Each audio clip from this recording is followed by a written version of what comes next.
Hi guys, and welcome back to my channel, or welcome if you are new. I am Merrit and I am excited to have you here watching this video. I share all sorts of videos on natural living and motherhood and helping other moms on their journey to a more natural lifestyle. And today we are here, I still can't believe we are here, sharing Stella Bell's 1 year update. We'll see how this goes. I normally try and film my videos on the weekend when my husband can watch Stella, but our weekends have been really busy with like Halloween and her birthday, and I just haven't gotten a chance, and we're already a couple weeks after her first birthday, and I just wanted to get this filmed. So yeah, we're gonna try and see how this goes. And we'll see. There's probably gonna be a lot of chattering. The camera might get bumped a few times from this curious little baby, but right now she seems happy and content with this tripod in my lap, so we shall see. I'm going to pull up my notes here. So, Stella turned 1 year old on October 19th, 2020. And I think the last time I did an update, she was around 9 months old. So I'll be talking about everything that kind of has happened in that time frame and just kind of what she is like at 1 year old. So yeah, all right, first up, let's see how big she was on her birthday. There goes the tripod. All right, so she was 18 pounds, 5 ounces, which is the 27th percentile. Here she goes. So let's hope she behaves herself and plays nicely. I brought out some new toys for her to explore. So hopefully that's interesting enough for her to leave all my stuff alone. Okay, so yeah, she was the 27th percentile for weight, and for height, she was 28 inches tall, which is 13th percent. So she is still an itty bitty peanut, but she's been out of the first percentile for weight for quite a while. I think about the second half of her first year is when she really kind of jumped up to around that 25-ish percent area, and she has just hung out there on her own little curve for the last 6-ish months. And yeah, still teeny tiny though, still under 20 pounds. So she is still in her infant car seat, and she could technically still be in her baby bassinet if we hadn't graduated her to her crib, you know, for other reasons. She still would fit the weight limit for that. So that gives you an idea just how tiny she is. She is in mostly 6-month clothing, although she is heading steadily into 9 months. I think she'd be more securely in the 6-month clothing if we didn't cloth diaper, but the fact that she has those big old cloth diaper booties, it just kind of like with the onesies, she's a little too, like they're a little too short to like fit nicely around her diaper area, and the pants, like they're all kind of cropped pants now because of her big old diaper under them. So I think that's the reason she's in 9-month clothing, but otherwise she'd still be in 6 months. Some of the things, especially like tops that don't need to go over her bottom, she can still fit in some 0 to 3 sizes. So that's ridiculous. She actually, the sweatshirt that she's been wearing this winter was the sweatshirt that we bought for her before she was born, that we were planning on having her kind of like, you know, hang out in last winter. So yeah, you're a teeny tiny little peanut. She is getting some nice hair, which is really exciting. It's still pretty short, but she's finally growing in some hair over these last couple of months. You can kind of see, ooh, don't rip mommy's necklace. She has some curls kind of going on in the back. I'm not sure you can really tell, but like she has these kind of long wings of hair that curl behind her ears, and it's so stinking cute. She still has this little like bald spot kind of in the back of her head because when she's falling asleep, she like rubs the back of her head against the crib mattress. And so hair hasn't really been able to grow there. So she has kind of still that funky little haircut in the back. Are you done? Yeah, sorry, this video is just gonna kind of be all over the place, but I'm doing what I can just to get it filmed because like I said, it's already a couple weeks after her official 1 year, and so I just wanted to, you know, get it filmed while we're here, and this is what life is like with a 1-year-old, so this should give you a good picture. All right, so I'm gonna kind of go by categories and just kind of tell you what life has been like with Stella Bell. So, nursing and eating. She is still exclusively breastfed. My goal from the very start was to make it the entire first year with her without needing to supplement with formula at all and to exclusively breastfeed. And I am...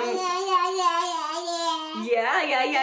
I talk about your milkies. I'm really excited to share that I was able to do that. You're loud. So yeah, she is exclusively breastfed. We do give her bottles occasionally. She actually gets about 1 bottle a day now because my supply, ever since I got my postpartum cycle back, has dipped a little bit. I mean, I don't even know if I would say it dipped, but because she's still able to, like, she only needs what I produce in a day. It's just I will pump once after she's gone to bed before I go to bed so that I can make it through the night without, like, you know, leaking. So she'll drink the night before's bottle each day. So basically, yeah, she's just a little, like, she's, you know, drinking what I would produce after she went to bed in that evening. And so that's why she, did you spit up? What's on your mouth? Who knows? Anyways, I feel like this video is gonna be all over the place because I'm just like trying to wrangle her and trying to get my thoughts out. But yeah, she's still exclusively breastfed. My doctor said that we don't even need to start supplementing with any other form of milk because she is still, I'm still producing enough for her to exclusively drink my breast milk.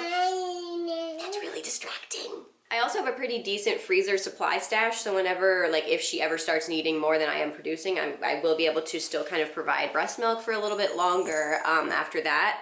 The only reason I haven't really added in a milk supplement yet is because, like, I mean, why would I if I still have, you know, if I'm still producing enough myself?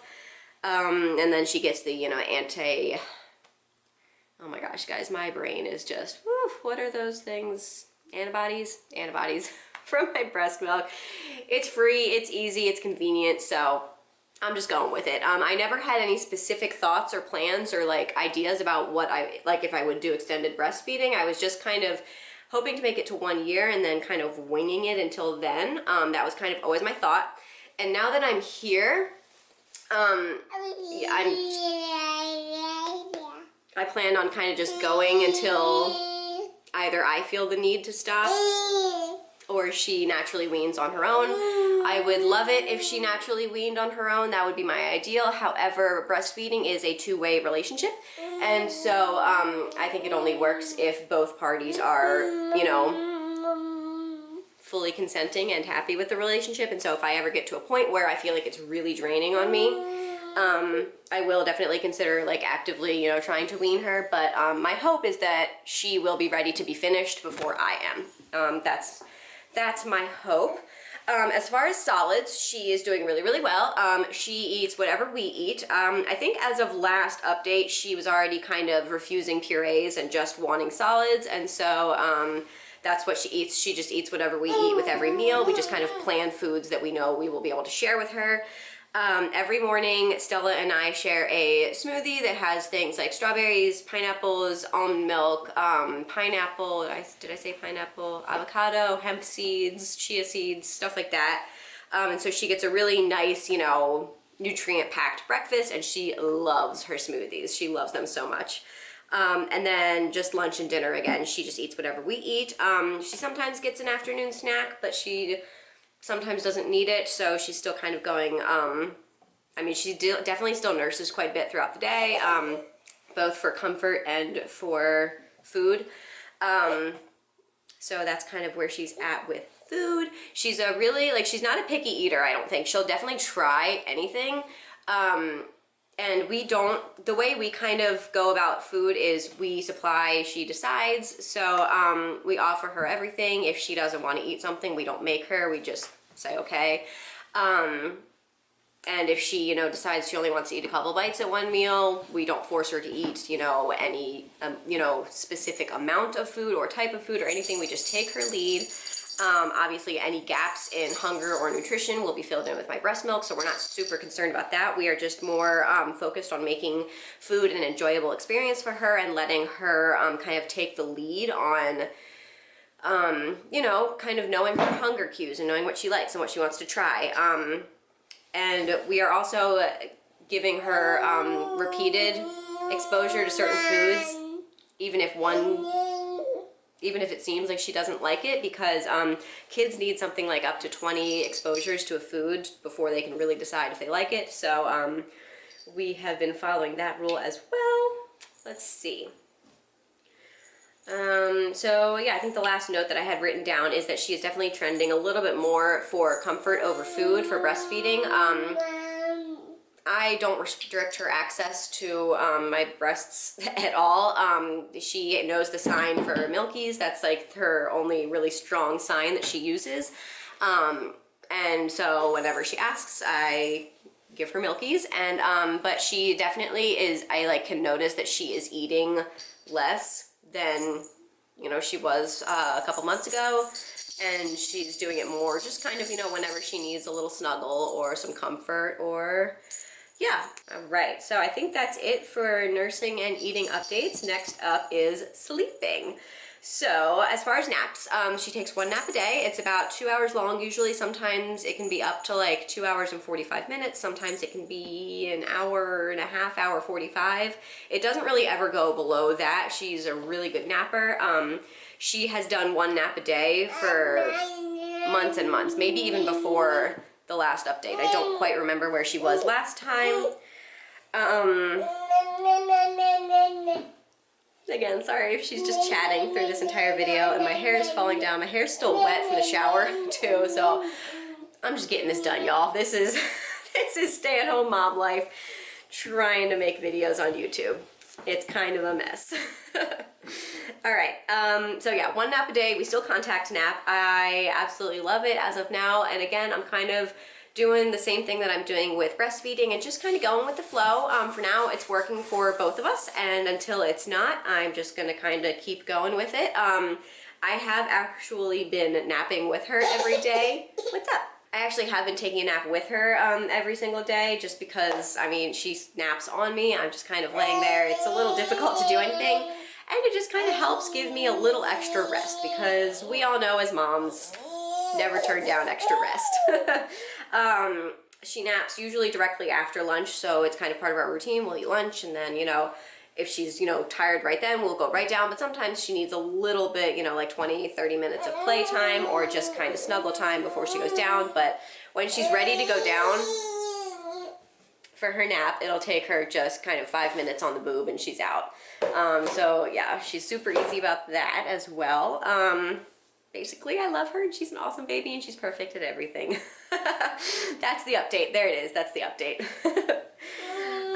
Okay, so night sleeping. It's still going good after sleep training. Honestly, that's still the one thing that I personally struggle with. Like, I recognize that it really is the best thing for our family, but sometimes she has a harder time going down than others. She kind of regularly needs at least one pop-in. That's kind of the average. And so we'll go in after 5 minutes of putting her down, and if she's still kind of, you know, awake and fussing, we'll go in. But normally after that first pop-in, she will go down. We have had the most struggle trying to get the timing of her bedtime figured out, and I think it's just we were just doing it too early. Because every single night she falls asleep. Mom. You showing off for the camera? She never says mama. Mama.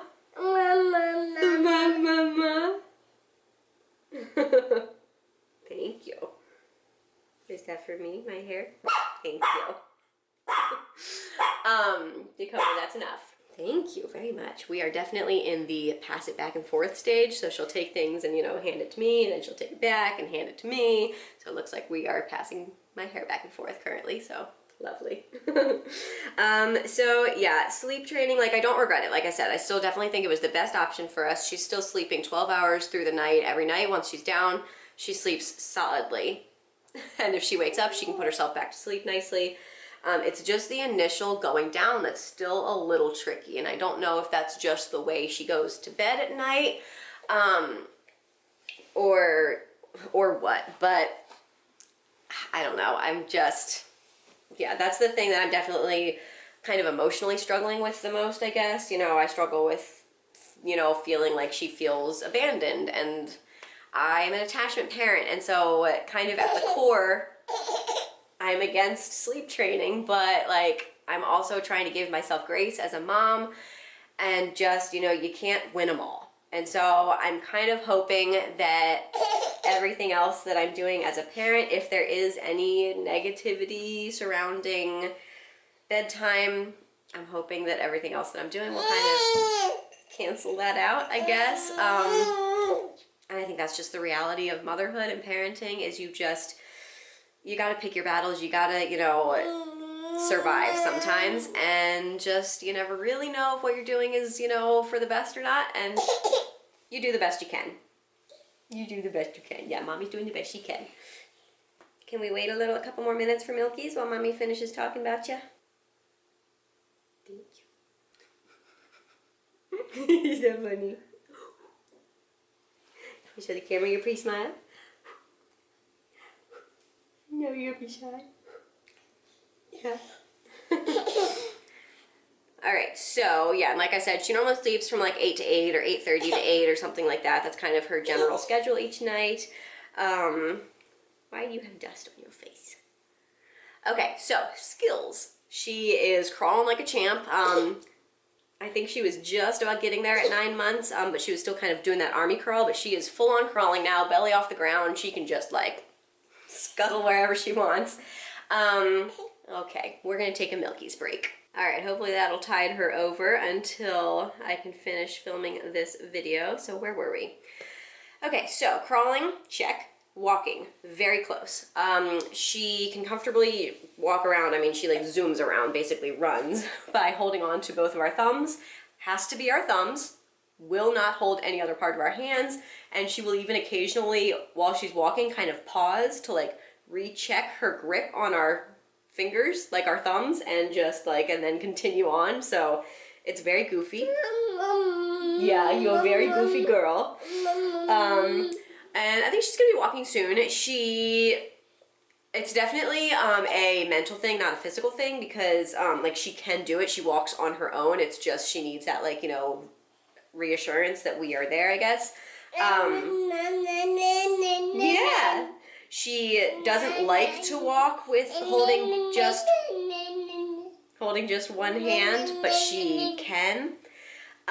She also got a little like doll carriage for her birthday from her grandparents. Sorry if this is really hard to hear, but she has that carriage, and when we first got it, we kind of had to like hold the carriage while she pushed and walked with it to make sure it didn't like run away from her, but now she has gotten more control with it, so she can actually walk it on her own without, you know, letting the carriage kind of get away with her.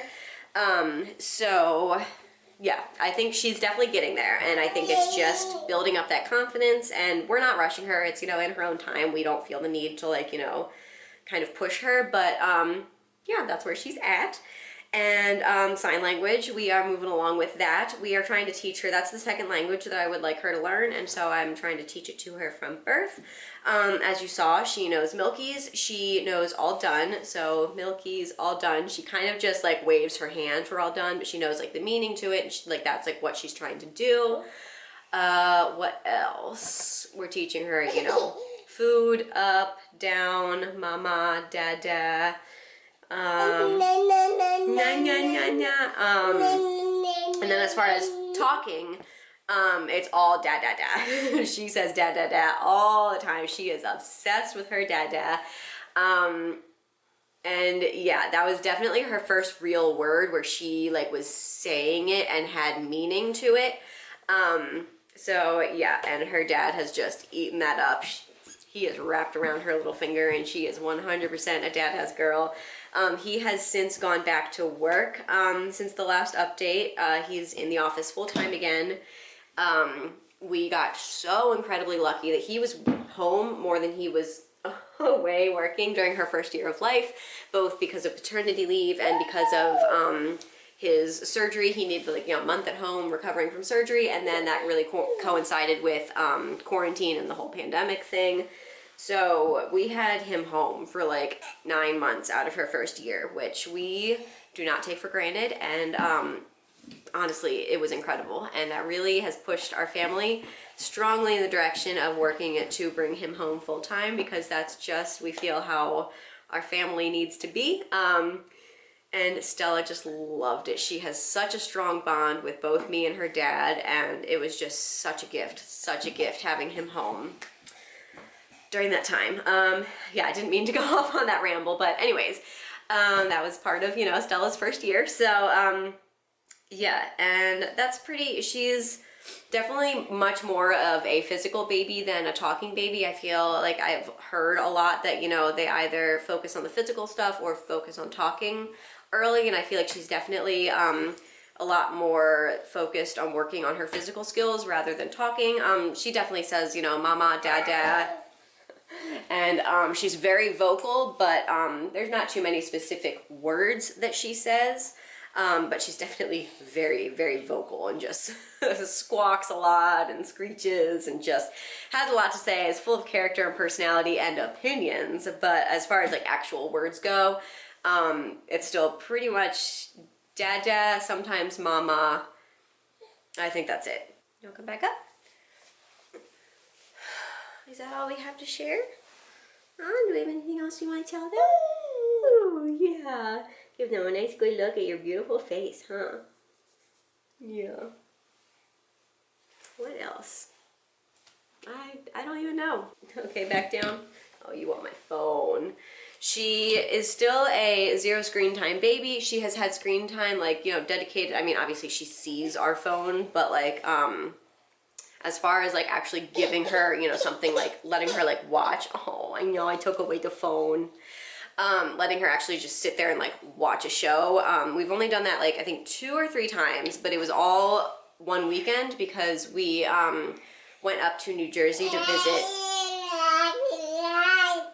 visit family, and we just kind of needed to get through the car ride at certain points because she was such a trooper. But at, you know, at some points it's just, you really can't expect them to.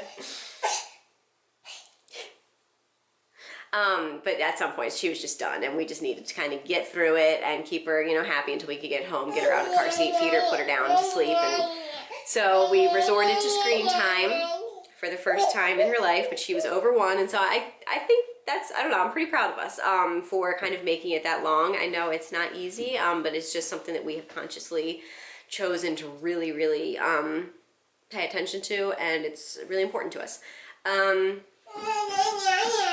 And other than that, I think that really is it. I feel like I could just go on and on talking about her, but I think I've hit all of the major points, and y'all don't want to sit here for an hour listening to me gush about my baby.